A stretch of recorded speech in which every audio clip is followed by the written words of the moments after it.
I got into this quite late, I guess, and I wish I'd known younger, and I would have, 100%. I think trade, if you have a trade, you're going to have work for life. As long as you can make the right connections and you've got a bit of drive with a trade, you're gonna be set. I'm Robin Johnson. This is Yours for the Making, and I'm joined by Zac Matheou. Hello. From Lycan Design. As a friend of mine called you, you are the goat of plywood. Well, thanks. I've been following it on Instagram for a long time, and the stuff you make, it's beautiful. I've recently got someone, Grace, hello Grace, who can do nice CAD renders for me. So I want to use her more in the future. But yeah, it's all hand drawn, like hand drawn elevations, basically. This show tells the story of the makers, the people that create things, whether it's in wood or metal, whether they're artists or musicians or chefs. It doesn't matter. I'm going to tell their story. There's a lot to be said for going and working somewhere, doing an apprenticeship, which I'm a massive fan of apprenticeships. Yeah. I think there's a huge place for them. But I think there's also a lot to be said for going and working somewhere which does the sort of stuff that you like doing. I'm Robin Johnson. This is Yours for the Making, and I'm joined by Zac Matheou. Hello. From Lycan Design. Zac, you are, as a friend of mine called you, you are the goat of plywood. Well, thanks. I've been following it on Instagram for a long time, and the stuff you make, it's beautiful. It's incredible. You've got bespoke plywood cabinetry down to a T, I would say. Thank you. And it's really interesting watching your work. Although quite often, some people will say when you've seen one ply wardrobe, you've seen them all. But actually, your stuff is really nice. Every day you've got a new story on Instagram, and it's like a new handle inlay or a new laminate that you're using or whatever. So every time I look at what you're doing on Instagram, it's new and it's fresh, and it keeps coming up. Yeah. Keeps coming out. Thanks. I guess when you've been working with the same material for the best part of 11 years, eventually you're going to get pretty good with it. The overnight, 11-year overnight success. Exactly. Yeah. So tell me about Lycan Design. Is it just you? Would you just me? No, it's just me. That's phenomenal. Yeah, it's hard. It is hard. But yeah, I have tried having people in to help me, but I was saying earlier, the freedom that I have to, for example, pick my kids up from school last minute, or if one of them's sick, stay home with them. It's worth more than the extra income that staff might bring.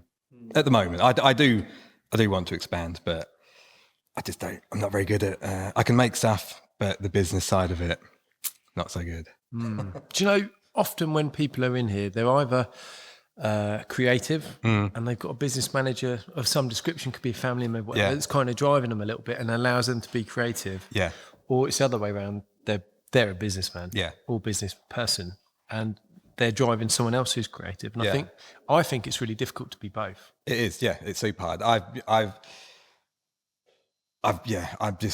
struggle with sort of numbers quite badly and organisation. I'm not good at telling people what to do. When I've had people in to help me before and they've made a mistake, I'll tell them it's fine, and when they're not looking, I'll fix it, which is counterproductive, but I don't like to hurt people's feelings. So yeah, I don't know. I'm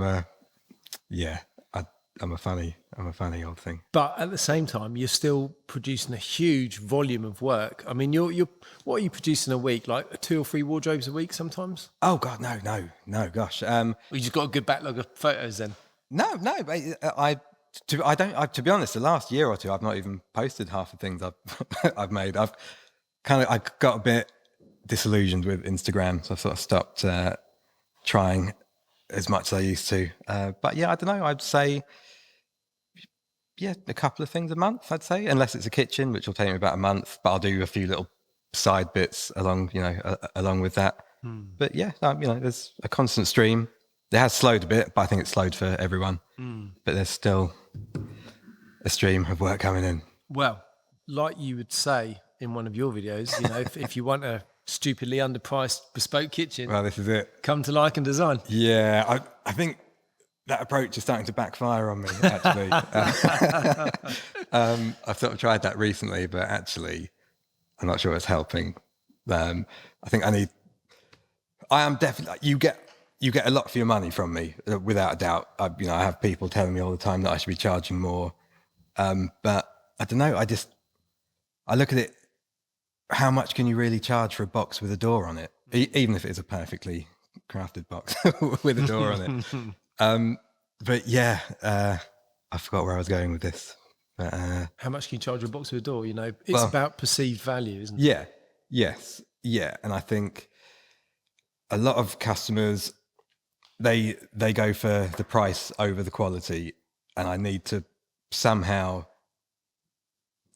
focus in on the finish and the hardware and stuff like that more so to sort of sway people over to spending slightly more, but still not a lot. My kitchens, my big kitchens are maybe 20-25 grand.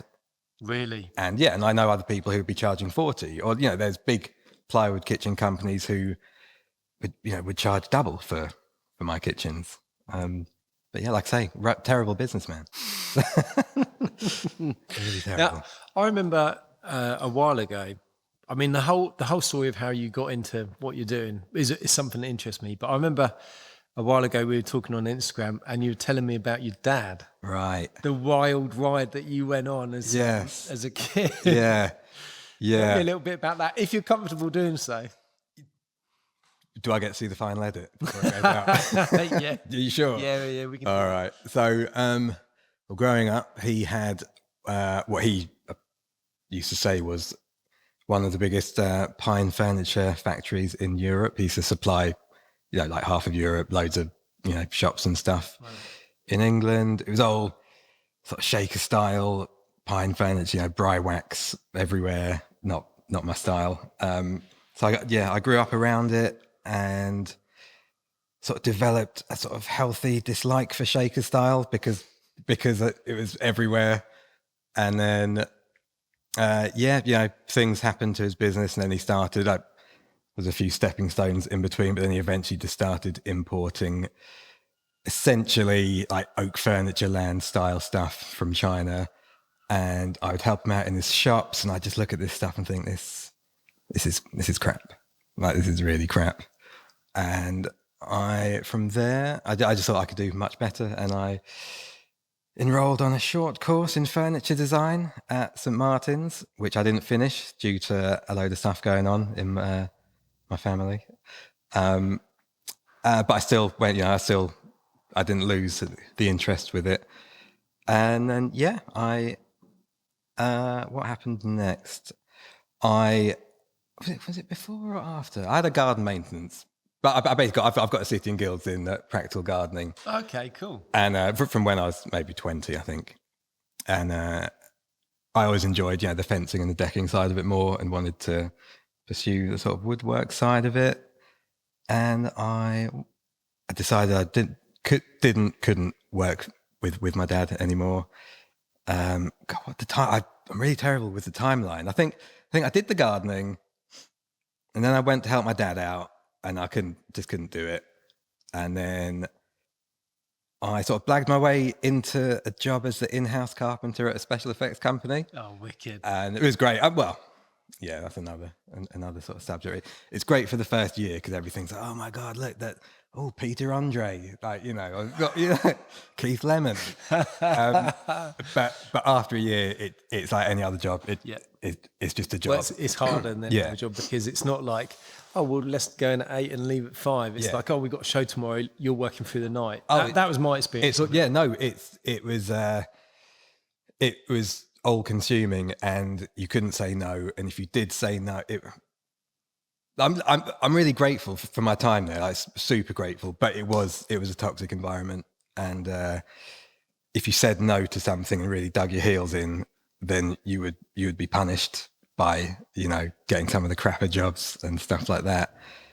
And then I think I'd got to the point. I think I was there about 3 years, and I got to the point where I was like, I can't. It's too. I want a life, and as fun as it is on the surface, it's actually not that fun anymore. And I think I made a friend some speaker boxes, plywood, all that, nicely mitered and stuff. and his boss saw them and said, "Do you think he'd make us a kitchen?" And I was like, "Right, I'm gonna fuck it. That's it. I'm just gonna hand in my notice. I'm gonna go make this kitchen and see what happens." And that's what I did. And the only reason I became a ply guy is because this kitchen was a plywood kitchen, and it just spiraled. Wow. It just spiraled. Yeah. Accidental specialism. Yeah. And then 11 years later, I'm still doing it, still plying my trade. You practiced that on the way Yeah, down. no, I did. It literally just came to me actually. So you moved workshops recently, though, didn't you? Yeah. And was it a scale thing? Was it quite a big workshop you're in? Are you in a smaller unit now? Or? So my first workshop was with a guy who I'd met who'd been freelancing at the special effects place, and then some stuff happened there, and I moved again to one nearer me with again a contact I'd made through the special effects thing as art director. And then one of the guys from the special effects place left and came to work with the art department guy, and we took over another building. So I had my own room. I think it was only at 700 square foot, but it was, it was good. I was there for years, and it worked. And then just sort of outgrew it and took the leap. I now pay $1,000 more a month, which is still super, super cheap for the area. And I love it. Really happy. It's like 1,400 square foot, and it's great. I remember at that time we were talking as well, and you were saying, "Oh, what I think I'm going to do is get someone else, get on my boards edged, laminated and edged in, and then I'm just going to assemble it all and stuff." Like, how's that worked out? Yeah, it didn't work out. So my first job in the new workshop, it should have been like new workshop, new start. It should have been really great. I didn't have a saw because I didn't have 3-phase, and my saw was 3-phase, and I'd sold it to my new neighbours. So I used a cut and edge place, and it was a Formica and walnut veneer kitchen. I'd asked for everything to be grain matched from the walnut side of it. It arrived. Some sides of it weren't sprayed. There was like white flecks in it. So I then asked them to replace it, which they did. They were great, like really good. They're like very apologetic. Their spray guy was on holiday, and I think his son had sprayed it or something. And they replaced it, but then the new stuff turned up, and it was a different, walnuts, like it was a completely different color. And I was like, well, I can't give this to the customer. So I had to suck it all up. And I ended up just, redoing. It basically became a huge, very costly thing. And my kitchens are cheap enough without having to redo half the doors. Make them twice. Yeah. So it kind of put a bit of a downer on the first job in the new workshop, but it turned out very nice. And it looked great in the pictures. Yeah, thanks. Do you think these sort of lessons, these mistakes, do you think it is part of the course, and you almost have to make them to understand what route you've got to take? Yeah, I think so. Yeah, definitely. Some people, I guess it wouldn't have bothered some people. I see some people's kitchens, there's no grain matching and stuff going on. There's nothing wrong with that. But as you know, like it makes such a huge difference. And I probably could have just gone, there you go, that's your kitchen. But to my eye, it looked bad. And I just always want everything to be as good as it can. That is the problem of being the creative that makes your own work. Yeah. In your own head that it has to be perfect, otherwise it's not good enough. Yeah. The amount of times that something's nearly ready in here and I'm like, luckily my foreman's even more picky than me. Good. Nothing leaves unless it's perfect. Yeah. And if something isn't quite right, I'd rather just take a hit on it, do it again, or replace a bit that's wrong, than send something out that is a little bit iffy, because you think you're always going to be judged by that, and that's always going to be in someone's house. Yeah, 100%. Exactly. Forever. Yeah. And they'll come in and go, oh yeah, Zac did this. Yeah. And you've got to be proud of that, because someone else might be judging it, and someone else might come in and judge it. If they have a guest in their house like me, they're going to be eagle-eyed, because I can't help it. I look at people's kitchens, I look at their wardrobes, and I'm like, oh, look at the margins on that, geez. And that's a big thing for me. That's a big, the margins have to be. Yeah. They have to be. But I think with my style, because it's quite simple, there's nowhere to hide. Everything's got to be, it's got to be perfect, because there's nothing to distract from the errors. So say you've got a box and there's some tear out on it, just a simple box, one edge has got tear out on it, you're going to look at the tear out straight away because there's nothing else, you know. So it's got to be perfect. And you can't just bodge a bit of filler in there and, and No. give it a lick of paint. No, although, God, that first kitchen that I did, which I charged $5,000 for, by the way. Yeah, I know. I think about it a lot. It keeps me up. $5,000. And it was all B grade ply as well, so it was the good stuff. Even the carcasses. But that was when ply was a little bit more affordable. Yeah, true. But you know, $5,000. But that kitchen had a fair bit of filler in it. I'm not going to lie. But $5,000. What do you want? Well, we did one of the first jobs I did, because I was a school teacher before I became a, whatever this is. And the first job I did, just as I was finishing teaching, I fitted out Rivet and Hide. And we just fitted out their third store now, but it was their very first store. And I'd known Danny, the owner, for a little while. And he said, "Oh, look, it's our first bricks and mortar store." Yeah. He said, "Oh, come measure up. Are you interested in, do you know anyone who can help me design it?" And I said, "Well, I can probably design it. And if you want, I can do the furniture and I could probably fit it out as well." Yeah. And I think the price that I quoted him for all the design, all the furniture, which was all made out of mild steel and salvaged groin oak, right, with like 100 and 200 year old planks with all this crazy grain in, that I was paying a stupid amount of a foot for, not even a meter. I was buying it per foot from a mate of mine who must have seen me coming. But I was getting all the shelf brackets handmade by a farrier and stuff, so it was all like super nice. And in my naivety, I'd given Danny the quote and said, "Oh, I think we can do it for that." And he went, "Oh, that's really good. That's about what my budget is, actually." When I look back now, the Rivet and Hide store we did in Burlington Street, I would say is coming up on 5 or 6 times the value of what we did. I charged them 6 times more than I did the first shop, and all we did was the joinery that someone else had designed. No floor, no nothing. But that's experience, isn't it? It is experience. But it was a good one because it gave me the first kind of opportunity to take photos of something really good and it be in Fitzrovia or whatever. And say, look, I'm here. That's what I can do.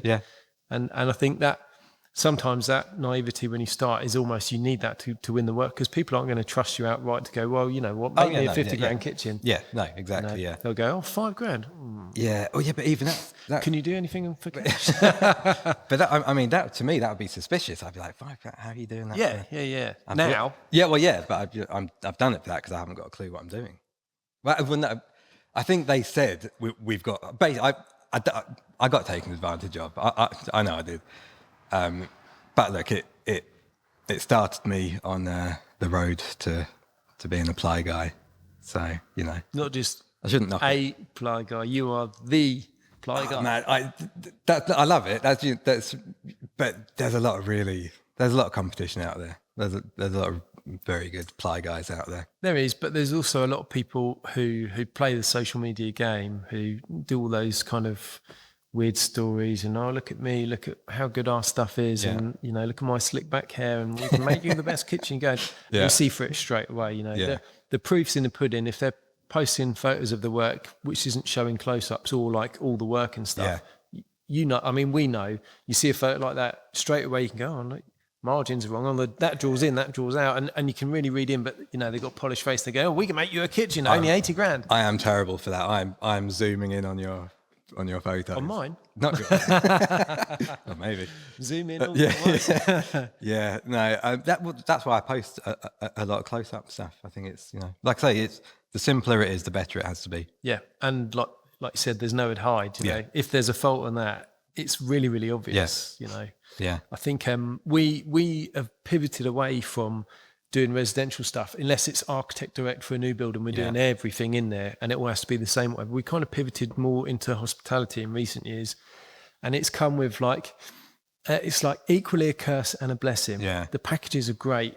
Generally speaking, the design of them is really exciting, and when you finish the project, you look back, you go, wow, this is, even if it's not to your taste, you can look back, go, we've really put a lot into that, and the craftsmanship's top notch, and it's somewhere where you're proud to sort of say to people, well, you can go there and have a look at my work, and you're going to get the job if they go and have a look at it. But at the same time, talk about there being nowhere to hide on a ply kitchen going into a customer's house.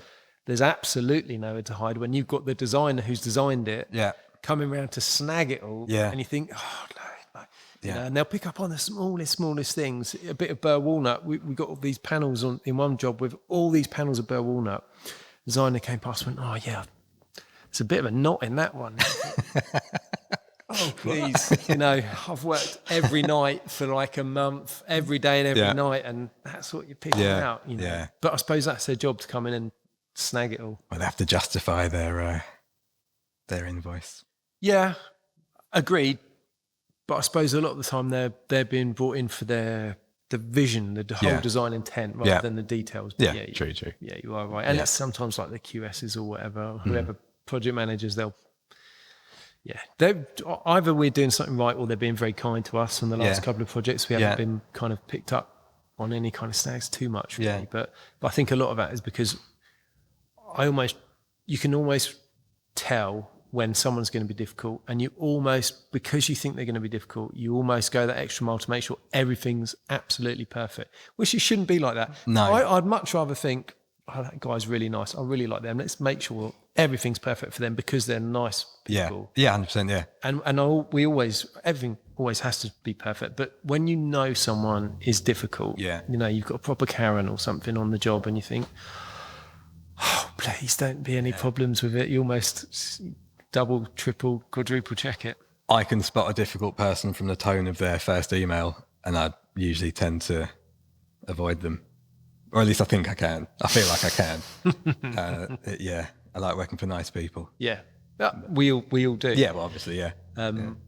What I've found is that as the machines got bigger and the treadmills got a little bit faster, we can't almost choose. We can choose who we're working for now, but it's almost like the project rather than the people. Yeah, which can be really.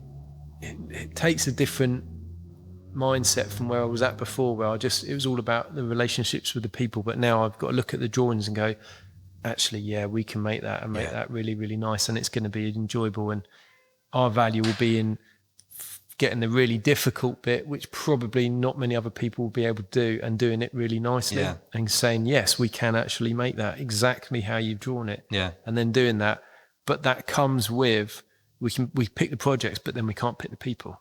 Yeah. And sometimes it's great. Yeah. Sometimes it isn't. Yeah. Yeah. And that was quite a learning curve, I think. No, I bet. I'm lucky. I've got one architect in particular that I work with a lot. I love them. They're great. And a handful of interior designers that I get on well with. And I always seem to end up with good people.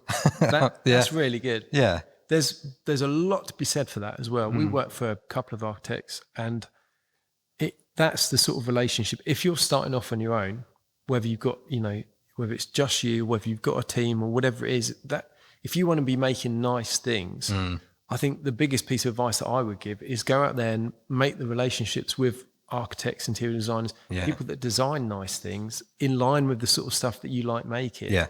And they're relationships that can really make a business, I think. Yeah. Yeah. We're doing a lot with a couple of architects locally. We do a lot of work with, and there's a number of people in their practices and stuff. And as soon as you've done one good job for, so-and-so sitting over there, that person over there might get you to do a job. And then all of a sudden, you're almost inundated with tenders and stuff. Yeah. I think that, just sort of circling back to shaker style. The dreaded. Yeah. Well, no, I'll get onto it. But that I sort of emailed a couple of architects recently because inquiries have slowed down a bit, and they're all just like, look, to be honest, there's a real shaker revolution going on. People are veering more towards a more traditional style at the moment. Yeah. Yeah. But obviously there's still plenty of people out there that want plywood. But yeah, I feel bad slagging off shaker style. I don't like it personally, but I fully see the effort that goes into it and the effort that goes into doing it well. Doing it well is the key point. Yes, here. Exactly. I don't want to offend anyone. I've got a lot of Instagram friends who do shaker style, and they're amazing at it.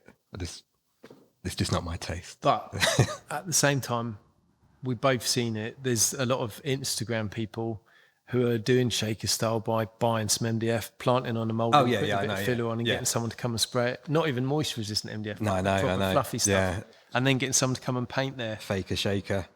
But I think part of that's down to customers' budgets, perhaps, and a lot of these guys are doing it on site, and it's a lot. You know, I can't build something from scratch on site anymore. I'd be terrible at it. So I guess they're just doing the easiest way, I guess. But yeah, it is a bit frowned upon, isn't it?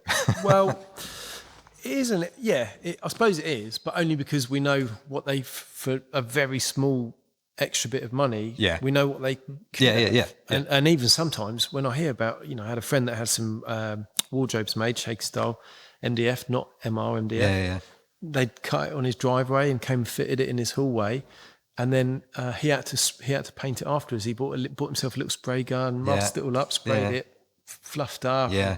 And, the doors don't work. The hinges aren't even, surface mount hinges and stuff. Yeah. When I asked him how much he paid for it, I was absolutely gobsmacked, because I'd say it was only marginally less than what I would have charged him to do it in MR MDF. Yeah. And by the time he's bought the spray gun and the paint, I would have sprayed it for him, made it, sprayed it, and fitted it, and it would have been about the same sort of cost. Yeah, I feel bad in case she listens to this, but my sister and her partner, they had some wardrobes made a few years ago, and my God, that's shocking. And I think they paid, she had like $1,200 per alcove, which I would have done. She's my sister. I would have done a good deal of them, but they were terrible. The scribes weren't even scribes. It was just plunked on. Like, some of the gaps were like 10 mil.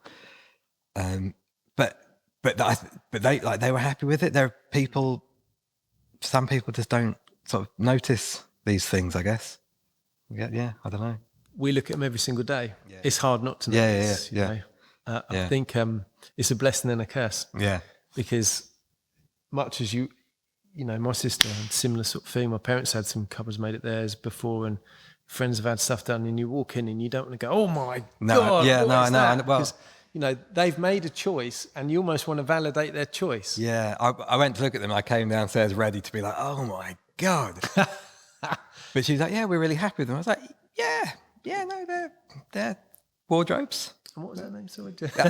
No. Robin. Oh, was it? Well, I sort of remembered. No. It is one of those though that when you spend so much time, like your whole time, doing something that you love, and you put in everything into it, I almost find it offensive. And I know it's a me thing, and I know I shouldn't do that, but I almost find it offensive when people are posting work that is terrible and vying for business by posting this awful work. Yeah, there is a lot of that. There is a lot of that. There's a whole thing of like you are what you say you are. So if you post a picture of something that's rubbish, but you're going, look at this, look how great it is. Yeah. There's a lot of people out there who are going to go, oh yeah, that's really great. Hello, can I have a wardrobe? Yeah, or can I have a wardrobe? It is frustrating. But at the same time, the woodworking community or cabinet making community has, which I never really thought of before, but in recent years on social media, it's quite a thing. There's a lot of people out there doing similar sort of stuff. And it's a really good community in that people share ideas and methods and ways of doing stuff. And like me and you, we never met in person today, but we're messaging because we're doing similar sort of stuff, similar interests, outlooks and whatnot. So in that respect, it's great. There is the other side of that, though, I think, where it's like there's a new trend or a hashtag. I can't bear it. It's just tiring. I take the piss out of that stuff on Instagram quite a lot. It's super cringe, and there are trends that I really hate, and you know why people are doing it. You know the source of it, and you know the people he's not impressed. Do you know what I mean? The guy you want to see this, he couldn't care less. He's not impressed. I don't know. I don't want to say too much, but yeah, there's a lot of trends I hate. Inlaid brass in a wardrobe door. Oh, we do loads of that. If it's done well. Yeah, we do a lot of that. Well, it's lovely. But that's a huge thing at the moment. And done well, very nice. But done into some sort of textured, laminate It's not. Interesting. Not had to do it with textured laminate. Okay. I mean, there's a very big brand that does textured laminates, and With inlaid brass in. no. You know, people are inlaying their own brass into it. Maybe cut this bit out. No, come on, keep it in. Keep No, it coming. no. This is the real content. I don't want to be a people bitch. No. I don't want to be a bitch. But yeah, at the moment, that is the trend that I hate the most, inlaid brass. Well, we've been doing it a bit in hospitality, but it's like it'd be a walnut, a solid walnut, a walnut veneer, and it'd be a little bit of marquetry, and then a little brass around that border, sort of a bit more traditional style. But I've not really thought of inlaying brass into a laminate before. I've never even seen that or heard of it. I'll show you plenty of pictures afterwards. Okay. Show you loads. Yeah. Now, another thing about the social media community and stuff, there is a bit of what I look at and see. It feels like there's a little bit of snobbery when it comes to like the brands of tools that people use, the brands of fixings and clips and stuff like that. When I look at it, I think, I like buying nice tools, and if a tool's better, I'll buy it. And I have subscribed to one particular tool brand, mainly because the boxes click together so well. Yeah. Most of the tools work really, some are not great. But you do know you can put other brands in those boxes. Oh yeah, I know. I know. But there's other reasons why I buy it, that, they've got a good warranty. Yeah. If they get nicked, pound, could they replace it? They all work together. They all work together. And if they go wrong, we send them back to a rep and we've got them fixed in a week's time. Any other brand, you throw it away basically, maybe apart from one or two, but they're cheaper, but they're almost disposable. Yeah, which is I hate. I'd rather have one thing that will last. Yeah. I'll pay twice, but last 10 times longer. Yeah, true. So I subscribe to that a little bit.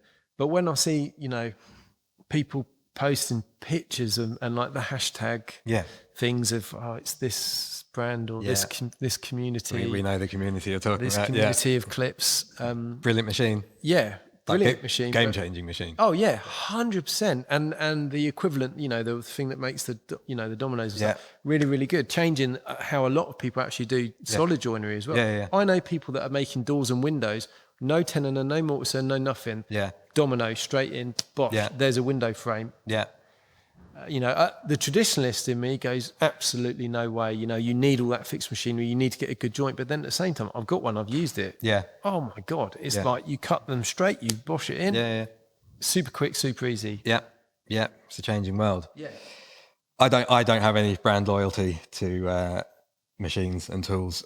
If I need something, I will buy the best that I can afford at the time. But I don't generally have any brand loyalty.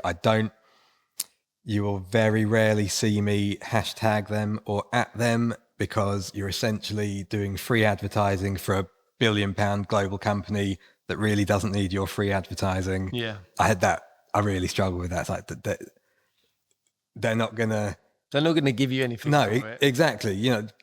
Can I say name? Yeah, brand? Of course. Do whatever you want. Yeah. Johnny Festal's not going to go, oh, this guy's tagged us. Quick, send him a fucking rail saw or something. No, it must be great for them, because it's so much free advertising and it works. Yeah. If the right people post about it, people are going to go out and buy it. Yeah. But as I say, some of them are incredible. The rail saw was like the first Festal thing that I bought. Yeah. And I was like, fuck me, how did I cut a straight line? Before this with a skill saw, whatever. Yeah. I was like clamping levels against timber and cutting it, which actually, in fairness, wasn't a bad way of doing it. But it works. But the rail saw was like, wow, I can cut straight lines really easily. Connectors are questionable. Yeah, the Matheou rail is much more reliable for a for a connection. The Matheou stuff's really nice. We've been shown. Rep came around and showed us the portable chain mortiser. Yeah, which for big solid stuff is incredible. Yeah, but the price tag was a bit scary, a bit eye-watering. Yeah, all their stuff is, but I've got the track saw and it's worth it. I always just assumed it was the same as Festal one, just red.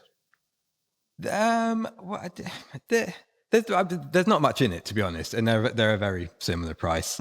There's not much in it. They're both I don't think you could choose between the two, to be honest. Okay. But the track's better. That's why I went for it. Yeah, the way it connects instead of bars, which can be a bit wobbly. Yeah, it's like a flat thing with cams, and it. You've got 2 cams per rail, so clamps it dead flat, and that was what swayed it for me. But you can get an aftermarket Festool rail connector. Can you? I'm not going to say the name. Actually, no, I will, because they're a little company, TSO. Okay. TSO, and it's chamfered. So when you screw it in with a grub screw, the chamfer pushes pinches it a bit into better. the slot, and keeps it all there. I'll have a look. But then, as soon as I bought a sliding table panel saw, a good one, we don't really use the track saw so much anymore. Well, on site. Yeah. It's the only time mine comes out is on site. But panel saws are a game changer. Yeah. Yeah. And then the next one up from that is a CNC is a game changer. And then the next one up from that's 5-axis. And then as someone who doesn't even own a laptop, a CNC for me is a long way off. How do you design all your stuff if you don't have a laptop? Are you doing everything by hand? Yeah. No Again, way. I know it's not always a good. Some people like it. Wow. I think some people don't. I've recently got someone, Grace, hello Grace, who can do nice CAD renders for me. So I want to use her more in the future. But yeah, it's all hand drawn, like hand drawn elevations, basically. That's amazing. I mean, 11 years in, I'm still doing it, and it works. Yeah, but I'm a huge technophobe. Like I've never I never had a games console growing up. I've never been that way inclined, and I don't know if it's maybe some sort of dyslexia or something. But I've had people try and show me how to use SketchUp and stuff, and I can't even retain it for 5 seconds. It's gone. Like they'll say, right now, do what I've just shown you. I'm like, I genuinely can't do it. So it's something I should work on.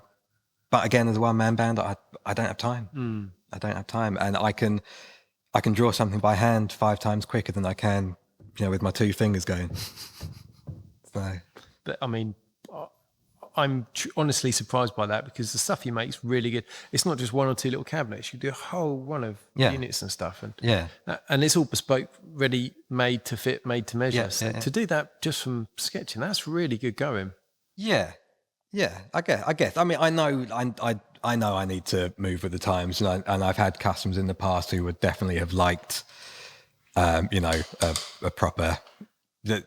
So, like, if it's a building site, for example, I think they'd probably appreciate something a bit more. A proper drawing. Yeah, to give to the builder rather than I draw it, I photo it, and I email it to you, which is, Well, if it's got it's a bit embarrassing, to be honest. No, I think it's really good. But you know what I've learned as we've kind of grown is that if I can get someone in who's better than me at the job, get them in, because then I can focus on the thing that I'm good at. Yeah. So if you've got Grace who's doing your drawings and stuff, it means you don't have to do them anymore. Yeah. Which is time that you could then spend making the stuff, or time that you can then spend getting the work in. So I'm a big fan of not outsourcing to the outside world like a third party, but outsourcing tasks that, stop you doing the thing that you're good at doing or that you need to be doing. So, and in terms of growth as a one-man band, that's probably the best thing, that you can do, because it probably takes up a long time. But I still have to give her a drawing, but obviously not as detailed. It can literally just be rectangles with dimensions and perfect, and a handle detail. Yes, exactly. Are you drawing it one-to-one like proper joinery drawings and stuff? I actually freehand the curves. Nice. Yeah. And then what? Cut it out with a jigsaw or something? Yeah. Oh, sorry. When I actually make them. No. Right. Yeah. No. And then what your process of manufacture? Do you sort of start at one and say you've got just because I'm really interested, because it fascinates me that you as a one-man band are able to create so much volume of work to go out, every month. When you start, say you've got a kitchen, do you start and do, because one good thing about using CAD is that you can create cut lists and optimize cut lists and stuff from that. Yeah. Are you then drawing out your cut lists by hand on panels to work out what you can get out of them, or? No, it's weird because it's computing, so I really struggle with, but stuff like that, I can just see it in my head. Yeah.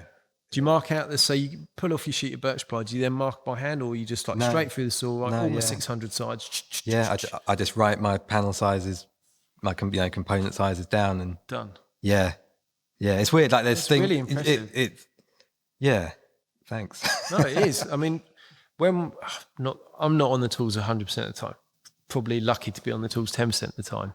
But when I go and saw, if I'm not cutting something out on the CNC, when I go and use something on the saw or whatever, I almost have to draw it out, draw the sheet, draw where I'm going to cut, Yeah. and stuff like that. And that's where I found when I've worked out, if I've drawn something out, I can work out my cut list from SketchUp or whatever programs that I'm using. I find it super, super helpful. Yeah. For sheet optimization and stuff as well. It's one of those things that I think if I started doing it, I'd have to do it for ages to actually finally be like, oh God, yeah, shit, this is actually much easier. But I know what I'm like about, forget it. I'll just get it done. Just chuck it through the saw. Yeah. Yeah. And then do you have a lot of scrap when you do a project? Have you got a huge amount of scrap left over, or you've just basically got rips like that and you're optimizing it all perfectly? There'll be some jobs where there's literally nothing left over. Really? That's amazing. Other than a few scraps, or there'll be jobs like the kitchen I'm doing at the moment. I've got a lot of offcuts from it. I tend to just let the good offcuts pile up, and then once a year I'll post on Instagram who wants these offcuts, because it's so expensive. And I'm not gonna, but I think the last time I did it, I asked for £100 for what probably equated to maybe 5 full sheets of 4 micron plywood, just to get it out of my way. But it's such an expensive material now that it's literally like chucking £10 in the bin. Yeah. And can't be chucking £10 in the bin. How did you find, because I mean, birch ply, for those of you that don't know at home, birch ply was, I don't know, I think there was a time where I was probably buying B grade for like £37.50 a sheet, maybe. Yeah. And then COVID, it went up massively. Yeah. I don't know, 150 quid. Yeah. Ukraine war. Yeah. 90% that was the worst. Birch is in Russia or Ukraine. Yeah. There was some Scandinavian stuff, but it questionable quality. And actually what I found out is a lot of the birch for those sheets still comes from Russia and Ukraine, but they press the sheets in Scandinavia. So there's almost like a worldwide shutdown on the supply of birch ply. Yeah. How did you weather that? So I was very lucky that my landlords at my old place, they're a veneers company. Oh, wonderful. Union Veneers. And they had, I used to buy my plywood from them. They'd have stacks and stacks of lovely Russian, and that sounds bad saying lovely Russian, but it was the best. They had loads of it, and it was always there when I needed it. And the day the war started, I think I bought like three or four packs from them, and they let me just keep it in their place because I didn't have room for it. But like, it was literally the same building, just with a wall. And yeah, that's how I weathered it. And I remember posting on Instagram saying like, this is shit's going to hit the fan with plywood, that you might want to stock up. And a couple of people messaged me saying, what are you doing? You're going to create a panic. You're going to, there's going to be like the toilet roll. Yeah, exactly. There's going to be no problem. You're going to create, panic buying and all this stuff. And I think I was just like, thank you. It's very kind of you to assume that I'm that powerful in in the plywood world. But I genuinely think that it's going to run out, and it did. It did. Yeah. Like there was a good few months where it had literally run out. Yeah. Fortunately for me, I was sitting on these 4 packs. Gold mine. Yeah, yeah. But yeah, it did run out, and then it started trickling back through from Scandinavia. A lot of it was like cross grain, which isn't ideal. And yeah, it slowly started to get better. But it's crazy money. Yeah. I think BB grade, which is it's not the lowest grade, but it's like it's got plugs and a few small nuts. I used to pay 32 for that. That went at worst, it went up to 120, which is nuts. But I had no choice but to buy it. Yeah. It's now sort of plateaued at about, depending on where you go. If you go to the bigger importers, the bigger people, it's around about 70, 75 quid. But there's 2 places now, and this is like just this week, they've now, the B grade, the clean face stuff has started coming back through again, looking at around about 90 to 100 a sheet. But it's good to have that back. Yeah. Because it makes all the difference. we started a project in COVID, and I priced it at the B grade at 37.50 or whatever, with a little bit of a margin on it. I think we used to put like 20% on for profit and overhead or whatever. But we started this job and we bought a pack in. We probably needed 4 packs for the entire job. Went into lockdown.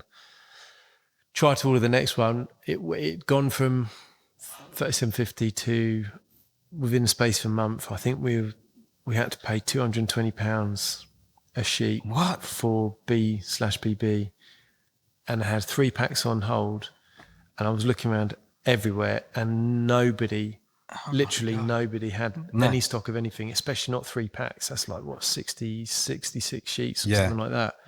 So we had to buy it, and that difference literally went from making quite a nice profit on that job to taking a horrendous loss on it. Yeah. But what it made us do is that we're off cuts. We get through loads, and we more often than not put them in the skip. I used to collect them all, and then when they get too much, I put on social media or come and get them. Nobody ever came. Oh, But, I mean, it's probably different from being down in Hastings. Maybe haven't got a big following as well. Being in Hastings, being in in London, where people want to kind of do stuff. Where I am, you can't throw a stone without hitting another ply maker. Really? Yeah, it's completely saturated. I think both times I did it, it was another maker that came and took it. Yeah. We do it here and nothing happens. Schools? I've often thought about approaching schools, like they can't take DT it. lab. Why? Well, I used to be a DT teacher, DT. Right. A lot of schools won't take it because if there's any kind of risk involved with it, I don't think it's a legal thing. I think people are just so adverse to risk. If there's a problem with it, or a kid gets a splinter or whatever, or it's not come from the right source, and you can't guarantee the source, they won't take it. But I've approached loads of schools and said, "Do you want all our offcuts?" Yeah, not a single one.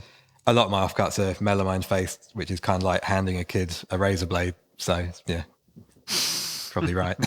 What we did do after that absolute sting of having to pay, whatever it was, 10 times or 8 times more, we started cataloguing all our offcuts. And, up on the mezzanine up there, we've got a couple of shelves of offcuts. And what we do is we'd measure what it was, put a sticker on it saying, with a label, this would be B18115, and we'd have a spreadsheet with it all, the dimensions. Yeah, so then when we're pricing other jobs and we'd do our cut list, we'd then see if it could come out of the scrap. Yeah. So then we reduced the amount of waste by a huge amount. We went from, there's 2 things that we did. We did that, and then we got a pellet maker a bit more recently. We went from probably, when we're busy, filling up a skip every couple of days, an 8-yard skip, probably 2 or 3 days when we're really going for it. Yeah, go. To between the pellet machine making pellets to warm the fire out of all of our sawdust, and the plywood kind of scrap system. Yeah. We probably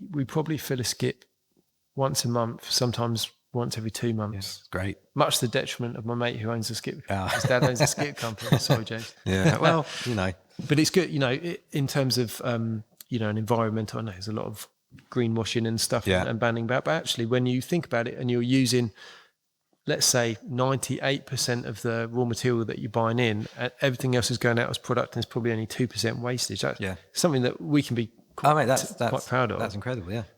And I think it's quite a nice selling point as well. Yeah, it is, especially now, yeah. And it feels a lot better because I know how much I was paying for those sheets. Yes. So I don't, it was painful having to throw even a bit like that. You think, But another thing that we did, actually, we started a business. My partner started a business for the love of ply, which initially we were just kind of growing Instagram by sharing people's plywood creations. Yeah. And we just got a little Etsy shop now, which sells things made from offcuts. I mean, they're their own products within their own right. But if we've got a bit of ply that's that long, or have a bit of a weird shape on it, we just cut it into the product that we're selling, a little shelf, a little corner shelf, or whatever. Something I've been planning to do for years and years and years. But again, it's finding the time. But an offcut, send it off to my mate with a CNC, turn it into coat hooks, or stuff like that. But again, I just don't have the time. It's near enough, I would say. It's a decent part-time job, but if we wanted to really push it, it'd almost be a full-time job for someone. Answering everyone on Etsy, packing the stuff up, checking the payments, actually measuring what offcuts we're using and then cutting them off. It got to the point where we were making these boxes with like pegboards and boxes with pegboard holes in and stuff like that. And then we come up with this whole system where we can lock them together and interlock them and build them, and it's all modular.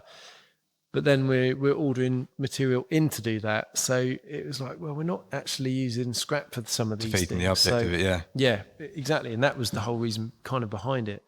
So, and it's now, I mean, it's not quite wiping its own nose really as a business, but what we're hoping is that it will kind of build a little bit, maybe to become sustainable as its own standalone business. Yeah. Not quite paying enough to take any kind of wage from it yet. Yeah. But it's a nice way of using the scrap as well and getting a little bit back. Because, you know, a shelf, 20 quid shelf or whatever, you think, well, that's way better than chucking it in the skip. Of course, which is what we probably would have been doing anyway. Yeah. So that was a nice thing. And so I guess in a roundabout way, what I'm saying is there's some nice things that have come out of really being stung and feeling a lot of pain. And then we think, Christ, what can we do to kind of alleviate that for the future? Yeah, no, it's good. I'd like to say it's something I have genuinely been meaning to and will probably never do, but we'll continue. You need the CNC, but then you need someone who can operate it and use a computer. So. I got when I do need a CNC, I've got my guy Dan, CNC Cutting Essex. He's incredible.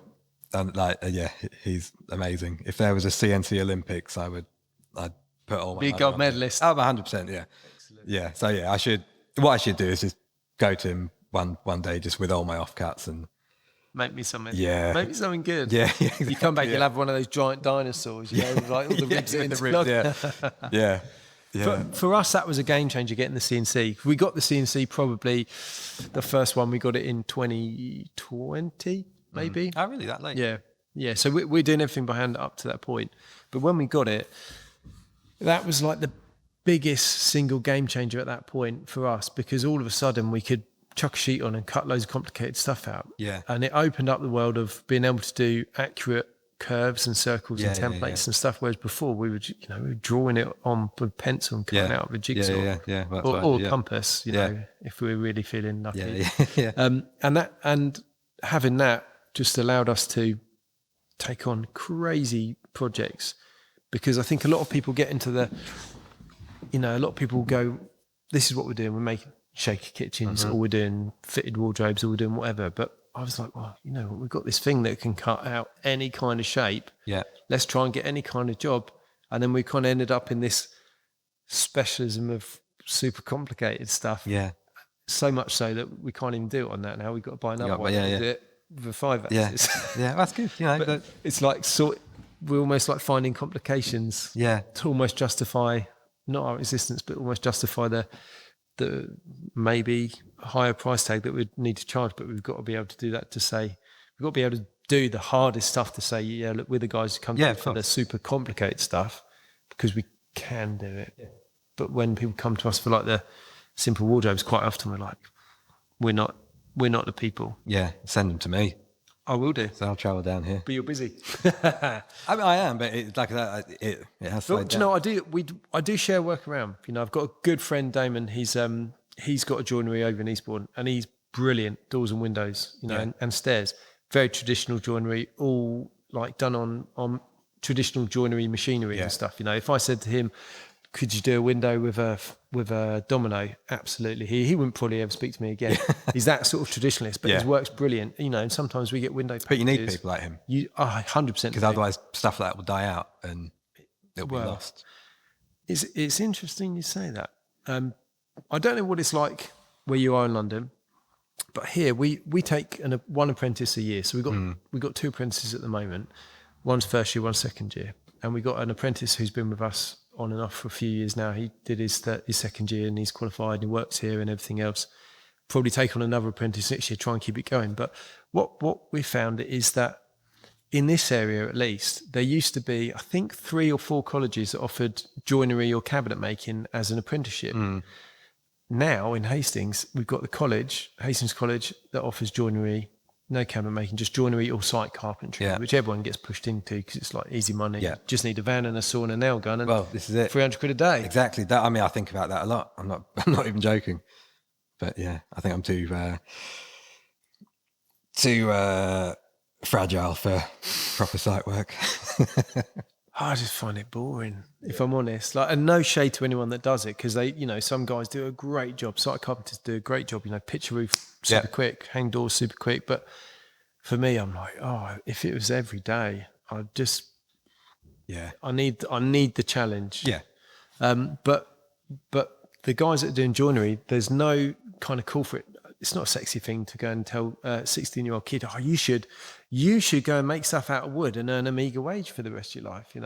It's not really selling it. No, I don't think we do it for the money. No, I'm sure there are some people doing it and making great money, but it's rewarding, isn't it? Yeah, 100%. It's rewarding. It's nice to do things with your hands. And I can't imagine sitting behind a computer. Obviously, can't use one. But even if I could, kids want to be influencers, don't they? Yeah, they do. Yeah, so, my son included. Yeah, I know. He wants to be he wants to do a YouTube channel where he's like looking at nature and stuff like that. Yeah, lovely. Yeah, really lovely actually. That's one of the reasons that I never had consoles and stuff. I was like outdoors. I was in the garden. I was like had my hands in the pond, holding frogs and nature. I love nature. But my eldest is only 7, but he wants to be a Minecraft influencer. Is that a thing? I didn't know. Like a Minecraft. One of those people. Do you know what? I've never understood that. And my son used to, when he played Minecraft and Fortnite, he would watch, if he wasn't playing it, he'd watch people on YouTube playing it. Yeah. We have to be properly. We probably let them watch that stuff way more than we should, but I don't understand it. It's quite Minecraft's a hard one because I don't think as long as you're not online with it talking to weirdos, it's actually very creative and there's a bit of programming involved in it. And I've now it's a if you can't beat them, join them kind of thing. So I now go on it on my iPad with them and. Well, you're halfway to using SketchUp then. Well, I've actually got SketchUp on the iPad. But I gave up after literally 10 minutes. But I think if you're going to let your younger kids go on anything, Minecraft is probably the most harmless, and it's creative. But then you've got to watching YouTube about people doing stuff on there. Yes, well, they're only allowed on kids' YouTube, but there's still some questionable stuff on there. Yeah, it's a funny one. The whole influencer thing. I'm yet to get it doesn't feel genuine when I watch this sort of thing, and there's people that are doing really good stuff and making really good money, but I watch it and I just think, I've turned down a couple, I won't say who, but I've turned down a couple of brands who are like, we'll send you this and you have to do X amount of posts. It's like, I don't want to. And like one of the brands was more of a sort of DIY brand. And I was like, look, to be honest, there would never be a time where I would reach for your tool over the ones I already have. And for the sake of a few free tools or whatever, I'm not that guy. Not the sellout. No, I'm not, I'm afraid. Maybe I should be. Maybe that's where I'm going wrong. So you don't subscribe to the tinted oil brand then? No, I really don't. Actually, we're not going to say the name, but I think it is probably the worst finish on plywood. Hands down, the worst finish you can use on plywood. I'm sure it's great on solid woods and stuff like that. And their dyes, great. Like their dyes and stains are brilliant, but the actual one coat oil on plywood, it's awful. What's your preferred finish on plywood then? So I actually did a post about that today, funnily enough. After I've lived with furniture I've made with and I've tried every single finish. There, not everything, not every brand, but every, and over the last few years I've settled on lacquer, and because I don't spray, I use Bonner Mega, which is a water-based, it's actually a floor lacquer, but it's great. I use a roller. I use a low pile Purdy enamel roller, and obviously someone really into spraying would be able to look at that and say that's not a spray finish, but you can get a really, really good finish with a bit of practice, and it's my go-to 100%. Oils for me, I think a lot of people see oil as easy, which it is, but in winter, you've got to wait 24 hours between coats. It's a nightmare. The stuff I use, even in winter, half an hour and it's ready to recoat. No yellowing. I hate yellow plywood. I can't stand it. It's waterproof, not water resistant like oil. And yeah, I think, and it doesn't darken the edges. I don't like a really dark ply edge. I like a nice light. I think that's part of the Lycan look. It's a pale ply. Scandi. Yes. Yeah, I guess so. Yeah. So yeah, Bonner Mega Natural is what I use. Okay. Is that a 1-part thing or a 2-part thing? It's 1 part, but you've got to use it with the primer. The primer will stop the grain raising. Right. When I first started using it, I didn't use the primer, and I went back to a job that I'd done with it, and I thought it wasn't awful, but I'd noticed the grain had raised slightly. I was like, shit, it's because I didn't prime it. And I've got loads of stuff in my own home now that I've done, the primer and the 3 coats of lacquer on. It's, years later, it's still glassy smooth and white, not white, but not yellow. Nice and light. Yeah. Yeah, I'm a big fan of lacquer, but I really like spraying lacquer. We're lucky. We got set up a booth about a year ago now over the other side. And if I had the means, I would. It's quicker, isn't it? It's so quick. The finish is brilliant. You do, it's like two coat system, PU acrylic. Yeah. Put the first coat on, denib it. 20 minutes later, you're denibbing it. Yeah. Top coat on. 20 minutes later, it's dry and like mirror finish. Yeah. It's so nice, so easy. And do you like a gloss finish? No. I'm a matte guy. Yeah, I'm a matte guy. I'm a 25% sheen guy. I'm a 10% sheen guy. Okay. Yeah. That's interesting. Yeah. We're doing a job at the moment that one like mirror finish, like super high gloss. It's just really difficult to do. Especially on like a walnut burr or something like that, where the grain is all over the place. Yeah. We've got to calibrate it. We've got to sand it super flat. Yeah. And as soon as you spray on that primer, especially if we're doing commercial setting, it's fire retardant lacquer. Yeah. It's a nightmare because not only have you got to spray it on until you get to that, the certain micron depth to know that it's fire rated, you then can't really denib it because you're taking it off what you've just put on and checked is the right depth. So then you can sort of denib it, but sort of not.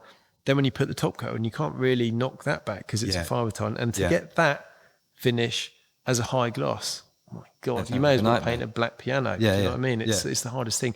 The one good thing about, another good thing about spraying lacquer, if it's not fire retardant, is we've been experimenting quite a lot with putting tints in. So putting a spirit-based, like a spirit-based stain in there, especially when we're working with oak and stuff like that. Yeah. It's so much faster than staining, waiting for that to dry, then doing the lacquer, and you just tint the lacquer, spray it on. The finish is brilliant. Yeah. And I'd never tried it before, and we've got a really good rep here for the paint that we use and stuff.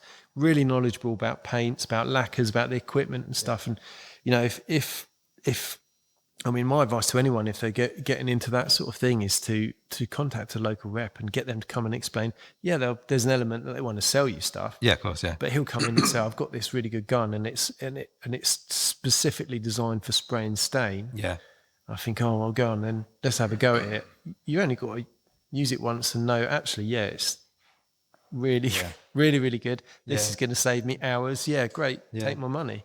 I think for me, spraying is something that I do so rarely that I'm more than happy to outsource it. And the guy I use, Matt Marriott, hello Matt. He's nuts. His level of attention to detail and perfection is crazy. I actually think he makes his life a bit hard for himself by being so good, too good. Yeah. But yeah, if I need to spray, he would be my go-to guy. I think for me, it's just it's another expense. It's another, I'm sort of in my groove with my roller and stuff. I've got it down. I've got, if I say so myself, I've got very good at doing it with a roller. But yeah, I do obviously love a spray finish. Yeah. We did it out of necessity. We were outsourcing a lot. We still apply oil and stuff, but it depends on the project. But we did it out of necessity because we were probably using 3 or 4 different spray finish companies. One guy had is a one-man band. I think we overwhelmed him maybe a little bit, and then he moved away anyway. So to get away from you, quite possibly. Moved to Australia, other side of the world. I must have been the nightmare client. Then we used someone else. They were really good, lovely guys. But I'd like to be quite organised, so I'd ring them up and say, look, we've got this job. We'll be finished in 3 weeks. It's X amount. It's this colour, this finish. Can you do it? And they'd say, yeah, give us a ring in 3 weeks. And you know what's going to happen. Yeah. You ring them in 3 weeks and they say, oh, no, sorry, we're really busy. Yeah. And then we'd be stuck. Yeah. So then we were using this massive firm, an hour and a half's drive. And I went up there, it was like, 3 times the size of this unit, and all they were doing was spray finishing. There was like 20, 30 people in there spraying away. And I thought, maybe this could be the answer, because we're suddenly now creating a huge more volume than what we were doing before. I find the bigger a company gets, the higher the turnover, the quality of the finish, the quality of the work goes down. The quality, actually, in fairness, was generally pretty good from them. The price was a little bit more than what we're used to paying. But what we found difficult was the time. I thought, going to a big company, they'd turn it around super quick. Yeah. 1 or 2 things they did, but they kind of, there was a lot of letting down of saying it was going to be ready then, and then it not coming till then. Yeah. But we've already told our clients, especially hospitality, you're on a critical timeline. Yeah. That restaurant needs to open. If you're saying it's coming on Monday, but it's not coming until Monday 3 weeks' time, then we got to get it back. Then it's another delay on site, and then all of a sudden it's it's us that's getting the blame for that. So in the end, I'd done a bit of spraying. Probably shouldn't say, but when I was spraying before, I used to wait for everyone to go home. I'd lay it all out on the floor here, water-based only, obviously, and then I'd spray it all, open all the windows, open the massive roller shutter door, so it was as good as being outside. Yeah. Leave it to dry overnight, and then pack it up the next day. Everyone to get back to work in here, and then when they go home the next night, I did the next coat. It was super slow, but I found I could achieve quite a good finish. So in the end, I thought, you know what, the money that we're paying other people to do it is quite a lot. We've got a big job coming up. Let's just invest it.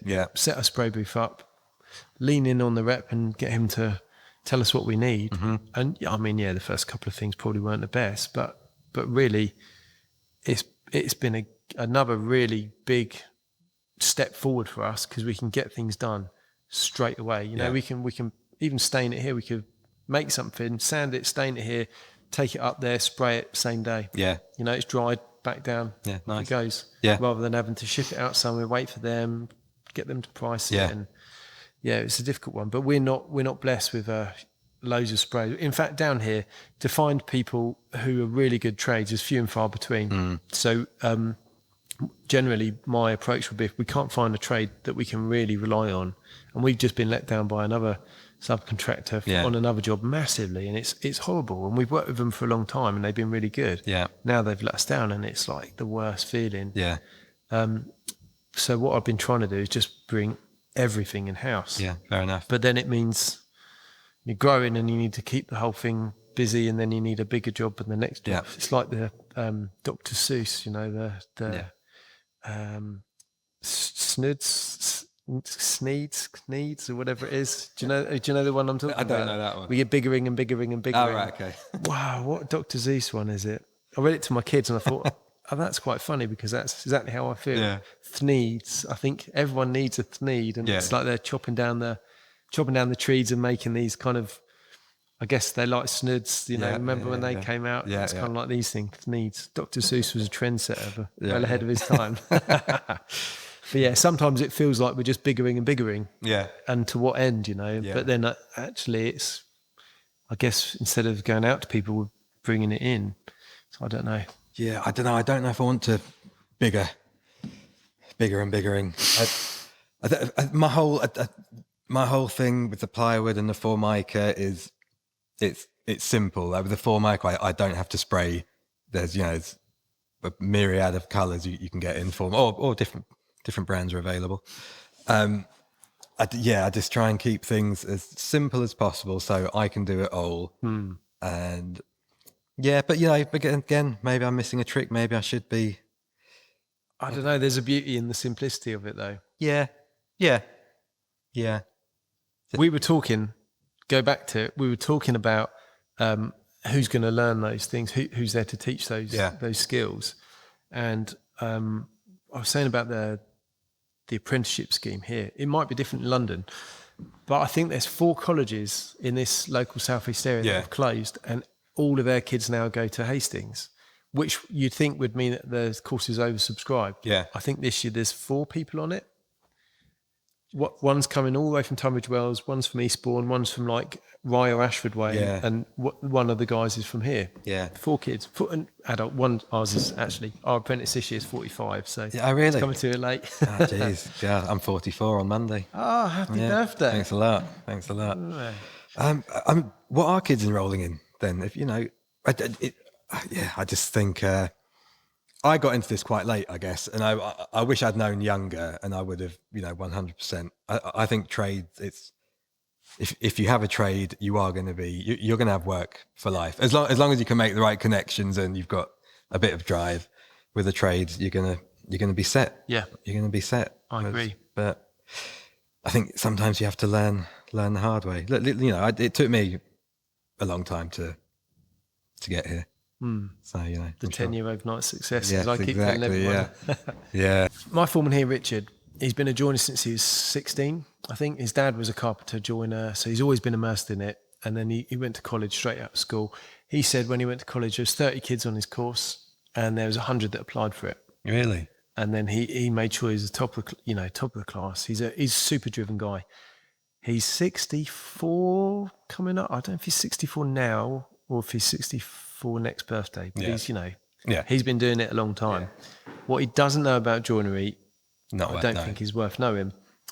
But I keep saying to him, look, Rich, if I'm lucky, you're going to work here till you're 70. Yeah. If I'm lucky. And then what? And we've got other people who are, more advanced than me in years as well and stuff. But how do you get those skills and how do you instill those skills on the next generation? Yeah. It would take him at least the next 10 years to come down the workshop and tell everyone down here everything that he knows. Yeah. And that's because we're working on stuff all the time. We might not get a church stained glass window with all the kind of round features. We might not get that as a job. He's done plenty of them. Yeah. But if we don't get one of them as a job, when he's not here anymore, how can we then do that if we haven't had that as a job for them to do? Because it's not the sort of thing. When he was at school, it was a 3 or 5 year course. Yeah. He's level 3 advanced, which he tells me about often. And part of that was doing a lot of heritage work, because that was what the job used to be. Joinery used to be a lot of heritage work. So you'd slide in sashes. He can make one of them in 3 days. Yeah. Going to college now, find even a level 2 or level 3 that can do a good slide and sash window in 2 or 3 days. Yeah. It doesn't sort of happen, and it's not taught. And a lot of that is that if you're a really good joiner, I don't think you decide, I know what I'm going to do. I'm going to go and be a teacher. Yeah. Because, I used to be a teacher. My missus was a teacher until fairly recently. It's not that, there's perks to the job. Yeah. Working with kids and young adults is really good, but then there's a lot of not so great things about it. Yeah, I can imagine. And I think if you're someone that really likes working with your hands and producing stuff, you don't necessarily want to go and then be in a classroom and be having to mark people's work and all that sort of stuff. So I think it's lost. Well, I think there's a gap, and we've talked about this a lot, here with, my former management team and stuff like that. We think there's a gap in the market for a really high quality education provider that will give you your city and guilds or apprenticeship scheme, whatever it is, in traditional heritage joinery and cabinet making. Yeah, 100%. And I think there's probably a demographic of people who are maybe mid-20s upwards that would probably pay to come and learn those skills, because it sets them up with a career. Yeah, 100%. Quite possibly people that have gone to uni, come out, they're going to be a QS or they're working in marketing, they realise that it's soulless and then go, I know, I'll try and do this. A lot of our guys that have come in, we've got 1 or 2, kids out of college who've gone into apprenticeship schemes. We've had apprentices. Our apprentice now is 45. He worked for Southern Water, and I think that was probably, we've had a bit of a battle with Southern Water down in this end, this end of town. They keep cutting off the water and pumping all the poo in the sea. Yeah, yeah. So he got a bit sick of that. Yeah, he's changed his tack. Yeah. But we've had loads of people in their 20s and 30s decide, actually, the job I'm doing is awful. I want to make something. When a couple of years ago, I think I put out an Instagram advert for help, and one came, a woman. She'd been a mental health nurse, which is what my wife does. And she'd done a fine furniture course and was looking to get into that. She's probably same age as me, I guess. And she wanted crazy money, to be fair. But she's now set up on her own, and she makes really great stuff. I think it's just one of those things that it appeals to you more the older you get. I guess most kids are going to look at this kind of thing and go, "Oh, there's not enough screens to look at," or I think it's definitely like for example, I've sort of got into bird watching, and I think things like that appeal to you more the older you get. Slowing down. Slowing down well, kind of appreciating the beauty. No, exactly that. Appreciating the beauty of stuff and the craft of things. And kids just want instant gratification. Exactly. Which you're not going to get spending 3 days making a sash window. It takes 3 days to get that gratification, and they need it immediately. Yeah. Which is a real shame. But I don't, how do you reverse it? Because tech isn't going away. No. But it is a question though. There's two questions that I ask myself all the time. Number one, how can we affect that situation? Like, how can we get more people into a trade that really the skills will probably die out in the next 10 to 15 years completely. Those traditional heritage skills, and they are required still. I believe there's still a place. Conservation, listed buildings, churches, all of that sort of stuff. You still need those skills to be able to maintain, repair, replace. Yeah. The other thing that I always find myself asking the question of is, how can you convince a customer to part with a bit more money for something that's going to last them a long time, a better product that's going to last them a much longer time? I would love to know the answer to that, because I desperately want to take a chunk out of the IKEA carcass and aftermarket front game, because it winds me up. It winds me up so much. Sorry, I know I've sort of but you're right. But you're right. You're completely right. For me, the carcass they're the bones of the kitchen. That's not the bit to skimp on. And when you're buying some flimsy IKEA carcasses, that's not a kitchen for life. No. And you're then putting 5 times the amount of cost into the fronts as you did the carcasses. It blows my mind. I don't understand. So I really want to, take a chunk out of that. And how did I get onto this? I was asking that very question. I was asking the question, like, how do you convince your customer to part with a little bit more money for something that's going to last much, much longer? Well, they need to have the money, which, a lot of people don't, and they see the pretty pictures on the websites of a freshly installed one, or, and think, oh, that looks all right. But then 3 months down the line, the margins are all wonky. You've had a leak under the sink and the chipboard's blown. But it's not necessarily, I look at it, and the way I try and sell it is, yes, this upfront cost will be more. It might be twice as much as your, IKEA carcass and aftermarket doors. A bespoke kitchen made properly with the right materials, it might be twice as much. Depends who you go to. It might be 3 times as much, but it would probably last you 5 times longer. 100%. But so I try and sell it. Yeah, if you look after it. So I try and say it as like, look, you spend 10 grand, you can have that package. Yeah. Spend 20, you can have this package. But in the same lifetime, you'll have to buy that 3 or 4 times over. Yeah.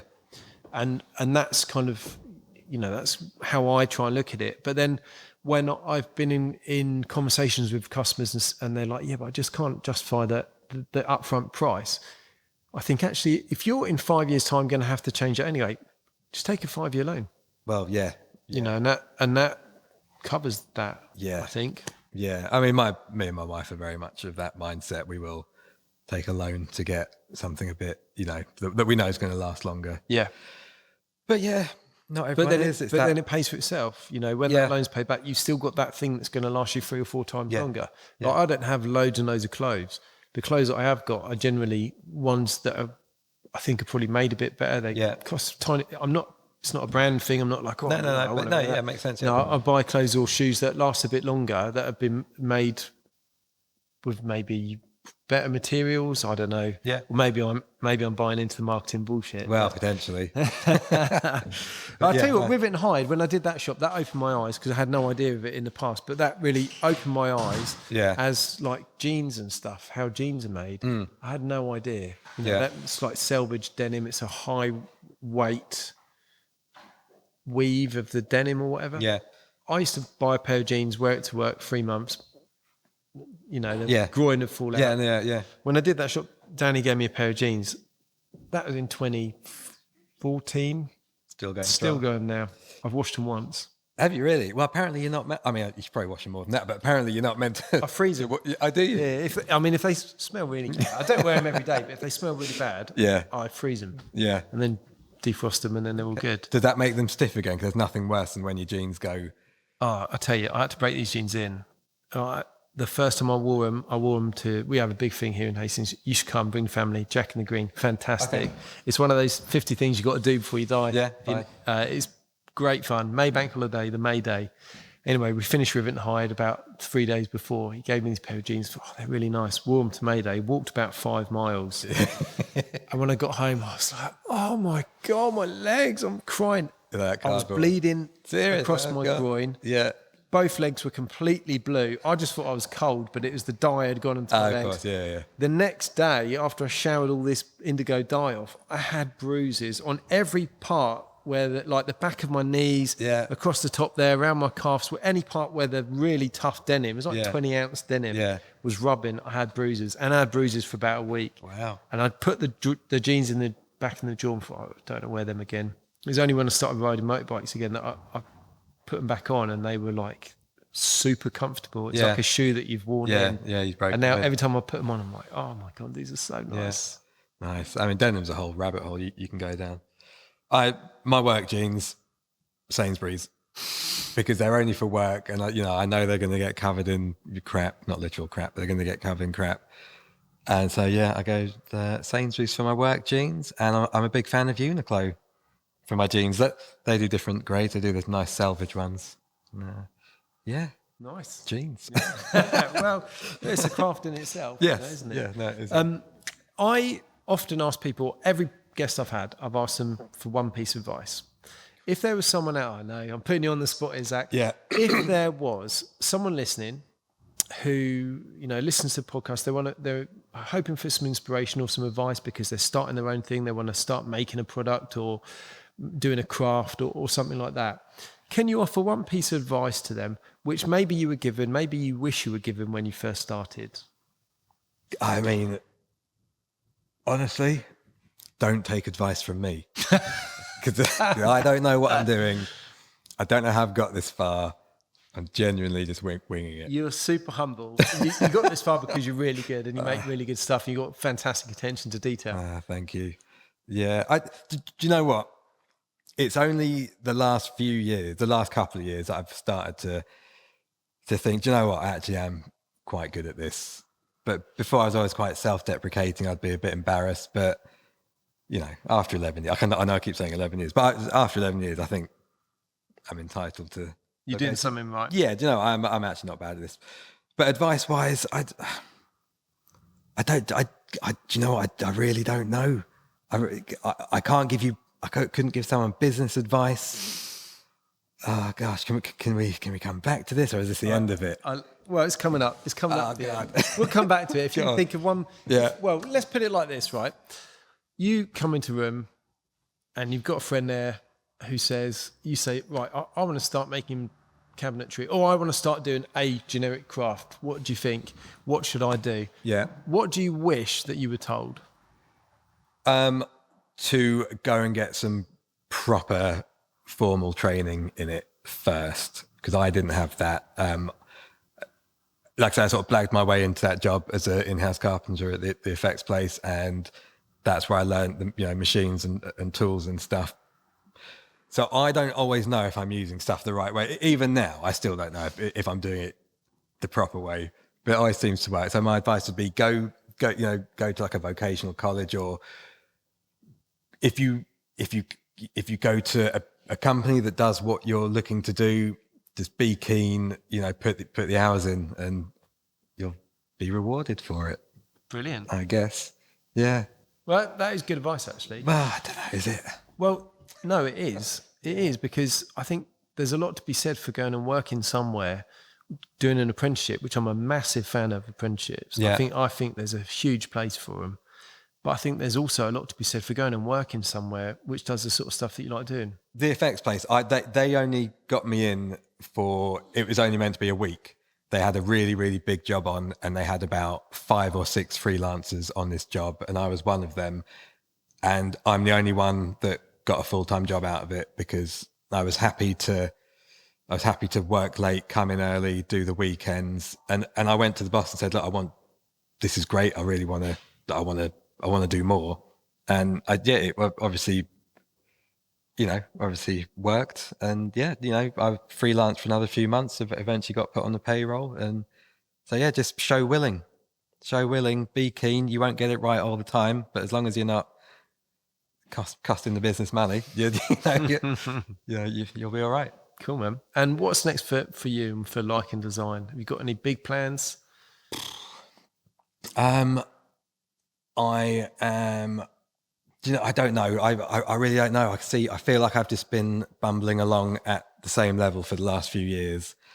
I want to expand, but I don't. It's really hard, because the time I could spend concentrating on expanding, I'd rather spend it with my family and my kids. So I don't know, I could expand, bring in more money for my family. And I know this is a cliche, but are my kids going to look back and go, oh, Dad worked every weekend and brought in more money? Or they're going to look back and go, oh, why wasn't Dad here? Why was Dad working every weekend when he could have been here? So I don't know. I don't have any great plans for expansion. I want to push the kitchens more. I want to just be solely kitchens, and I want to figure out a way where I can be really competitive with the IKEA, Carcassonne aftermarket front market, so where I can still provide a great product for only a fraction more, which I don't yet know if it's possible. It is possible. I did a kitchen a couple of years ago. I think I only charged 11 grand for it, and it got sent up to Yorkshire.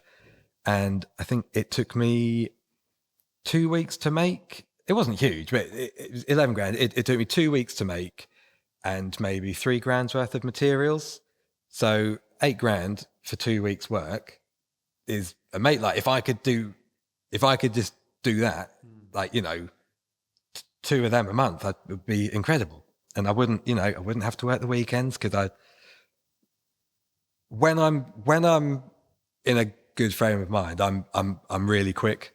I can be super quick, but there are times where I'll go into work and I'll just sit down, and the next thing I know it's the end of the day, because I'm sitting there overthinking stuff. But you've been playing finger skate all day. Oh, I should have brought it with me. I could have done a live demo for you. That's kitchens. Kitchens are solely kitchens, affordable but good quality kitchens. Ideally supply only. I don't enjoy the install side of things. It's definitely my least favourite thing. So yeah. Cool. Yeah. Brilliant. Well, yeah. Zac, thanks very much. It's been a real pleasure talking to you. That's it. Good. It has. Honestly, it has. You're too humble for your own good. But good luck with the supply only kitchens. Yes, thank you very much. Thanks for having me. Cheers. Thanks, Zac.